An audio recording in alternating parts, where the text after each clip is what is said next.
What's up guys, Vulkan here. Today we're talking Arboria. It's a single player 3D roguelite that features fast-paced combat, moderately difficult enemy encounters, procedurally generated dungeons, and the ability to upgrade your warrior after each death using a currency you collect called Viri.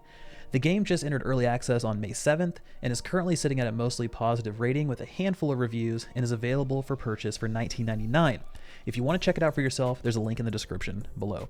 I'd like to say thank you to All In Games for sponsoring this video and letting me try out Arboria. As with all my sponsored videos, All In Games sponsored coverage of the game. All comments and opinions are my own and not influenced by the publisher or developer. If you have any feedback or questions with this process, please feel free to message me on Discord or Twitter. Links for both are in the description below.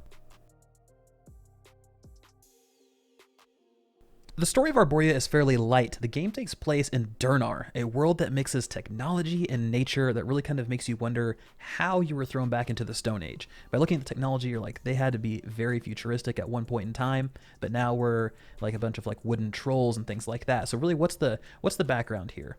And you have this father tree at the center of your village, and the tree is sick because something or someone is poisoning its roots. So, being a guardian for the tree, you descend into the underground caverns to heal his roots, you find some bad guys along the way, you find some cool gear, and you upgrade yourself as you go. Now, most of the enemies in the game so far are the same, and it can become kind of repetitive. It's almost all various types of wasps, ones that shoot different elemental projectiles, and ones that are melee with stingers. In addition to the wasps, you do see a few other bugs. One of them is really tanky, called it pill bug, and another one is like the grasshopper from A Bug's Life, and it leaps all over the place, dealing some pretty significant damage if you let him, so you gotta take care of him early.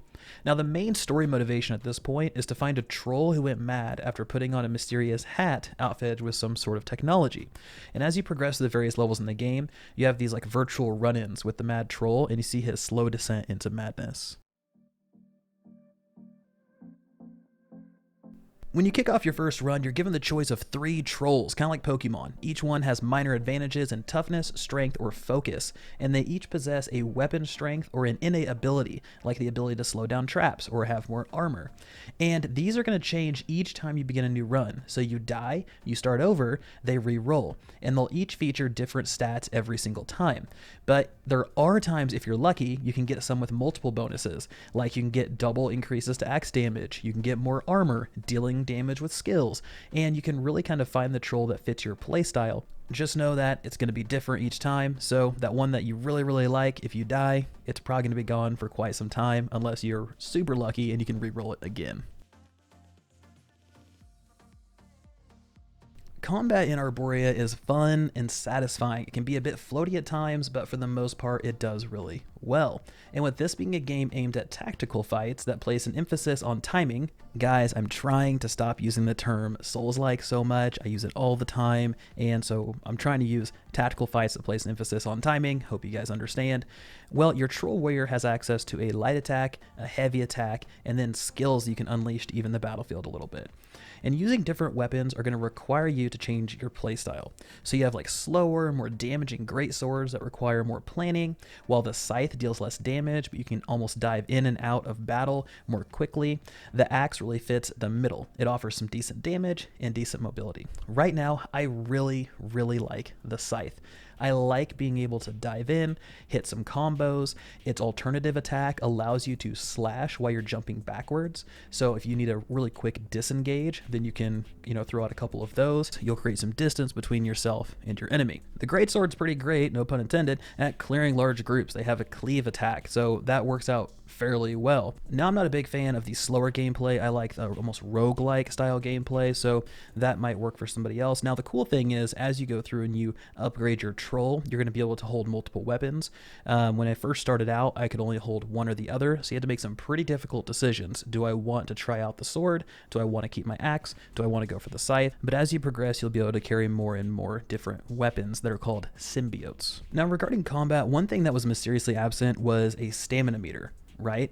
Missing a stamina meter, and this made it possible to dodge roll and sprint endlessly. And I'm not complaining. Like I said, right, I like being able to dive in and out of battle, so feeling like a troll ninja is fantastic, but it was something I kept looking for. I wanted to check how much stamina I had left. Can I dodge? Can I sprint? And really just kind of maintaining, and that was a habit that I had to break and just realize I can always dodge. I can always sprint. And it made the game a little bit easier. So I can see them adding something like that later down the road. It's still in early access, but for now, enjoy your endless sprint and your endless dodge rolls. Enemies are littered throughout the underground world of Arboria, and they are fairly difficult while you're learning their tendencies, as is any tactical combat game. But once you get those things down, you can telegraph them pretty easily and make quick work of them.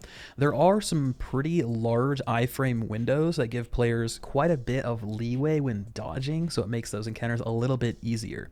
Now, combat also features an elemental system similar to like Pokemon, where each type has a weakness and strength to other types.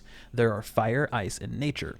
Fire trumps ice, ice trumps nature, nature trumps fire, which is a little weird, but you're going to see these everywhere. You're going to see them on enemies, on weapons, on armor, skills. You're always going to be seeing these, so it always needs to be taken into account. If you're fighting enemies on this level that are mostly fire, then you probably want to go a lot of nature damage. You want to have a nature emphasis on all of your attacks, but you're not going to have the benefit of just having one certain enemy type that you're dealing with. There's most likely going to be 2, if not 3, so you have to make sure to outfit your character with a decent variety to avoid being at a big disadvantage. You can pick up these different elemental weapons, armor, and skills all out in the world. So as you're going along, you'll find a big chest. You try to open the chest, it'll kick off like a wave-based event. You kill all of the enemies in the waves, the chest will explode, it'll give you a bunch of loot, and you have to choose between what you want to equip and what you want to leave behind. Now, as you progress your character, you're going to be able to take more of that stuff with you and switch between it. But when you first start, you have to do a straight one-for-one swap. You can't take multiple things with you. And this will allow you to kind of outfit your character the way you want it. I personally like ice. The reason I like ice is because it slows everything down, which is obviously extremely useful because they can't dodge, they can't deal retaliatory damage or anything like that, so you're able to make quick work out of them. Now, with games like this, right, tactical combat games with an emphasis on timing, combat is the bread and butter. It needs to feel good. It needs to perform well. And for the most part, Arboria does this. It is fun just to continue kind of running through those dungeons, seeing how far you can get, killing those wasps and killing those other enemies that are down there in the dungeons. Before we dive into this one, I wanted to give a quick explanation of what bio-mutations are. These are skills that you can acquire in your runs, and so far I've seen shields, teleports, and shockwaves. Now, gear and bio-mutations will also change the appearance of your troll, which is pretty cool. So your arms become the weapon that's equipped, the same thing with whatever bio-mutation you choose. So if you have a shield, your left arm becomes a shield. If it's a shockwave, it becomes this big mallet, and it's pretty badass, and it really kind of ties together the nature theme of the game, that you're this big nature troll that can change its body to any situation. So when you first start out, you start with an axe and a move called Shockwave, which we just talked about. Shockwave is a move where you slam your fist on the ground and it knocks enemies back away from you, or you can use its alternative move, aka Heavy Attack, which sends out a vertical shockwave, dealing damage in a line. And if you have frost or something like that kind of attached to that shockwave, then you can deal frost damage in a straight line. You can deal fire damage, things like that. And it really kind of creates this nice little reach move that gives you a little bit more range than sticking with your melee weapons. Now, the axe is your mid-range weapon. Like we mentioned before, it deals decent damage, offers decent attack speed. But out in your adventures, you're going to come across other weapons that fit different play speeds. We talked about the scythe, we talked about the great sword. Now, the scythe is good for fast combos, and the sword is good for cleave attacks, things like that. So make sure to pick one that fits your play style, because once you pick it, it's gone. You can't go back. You can't swap between them back and forth. It doesn't drop your previous one on the ground. It gets consumed, destroyed, recycled, however you want to call it, but it is no longer available. Now, of all the biomutation I've come across so far, they're fairly decent, but my hands down favorite is the shield, which sounds kind of lame, but the shield is actually pretty rad in this game. And like we talked about earlier, this game features an elemental system. So if you're able to snag a shield with an element attached to it, then you now have the ability to deal AoE damage of that element or shield charge with that element, afflicting anything near you with whatever you have. So I found this shield that had a frost affliction to it, and whenever I activated it, everything around me started stacking frost and they would freeze, and then I was able to deal significant significant damage. And the fact that you can immediately cast the shield, which completely protects you and deals that AoE damage, is huge in a game like this. You can get out of some really, really tough battles using this skill, and that's why it's been my favorite, is it's just so powerful that it's just fun. It's fun to have your scythe and have the shield where you can do a quick couple combos, boom, boom, boom, boom, boom, and then you can pull the shield up to block the damage, and you can kind of weave together this combo that allows you to kill everything around you and not take any damage because you're consistently blocking and damaging at the same time. So beyond those, the game does also feature some armor that you can find and equipped. It does follow the popular light, medium, and heavy archetype, each one providing more or less armor at the cost of mobility, and they also possess elements, making you stronger against one but weaker against another. So be careful when you're choosing those, depending on what type of enemies you're fighting on that level. Arboria features a village hub that you start each run in, and it has different vendors where you can change your starting loadout, upgrade your weapons, your skills, and just become the best troll you can possibly be to get deeper each and every run.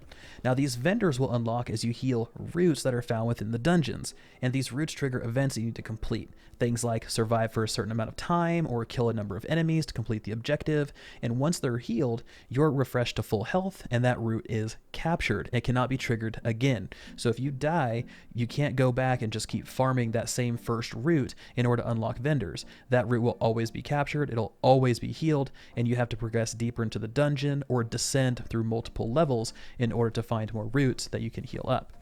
Now, at certain root thresholds, those vendors I just talked about will become available, and I'm guessing more parts of the village will become available too. But right now, the vendors you interact with use a currency called Viri, which is a blue crystal you find down in the caves. And this currency can be used to unlock boosts for your troll. Things like having an additional weapon, so being able to carry 2 weapons, 3 weapons, an additional skill, being able to increase the damage you're dealing with certain weapon types. But the thing is, Viri isn't only used to increase your troll and gain bonuses and unlock things for your troll. It's also used to gain the favor of the gods.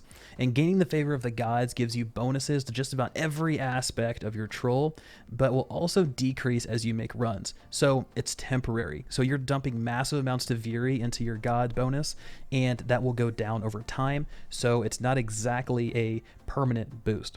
And this is also a double-edged sword, because if you choose to avoid making a donation to the gods and just spend all of your time unlocking stuff for your troll, then they actually become angry with you and they start to remove their bonuses and make your life a little bit harder. So you have to almost balance between making donations to your gods and keeping them neutral or above, and unlocking bonuses for your troll that help you in your dungeon runs.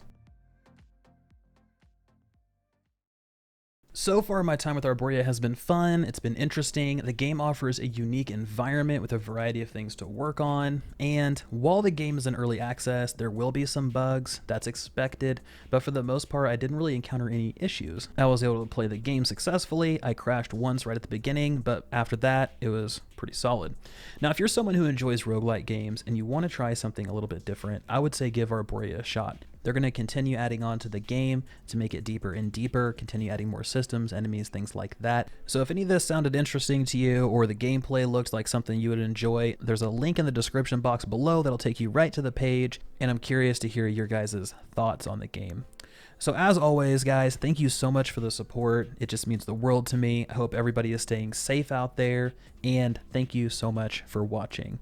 This has been Vulkan, and I'll talk to you guys next time.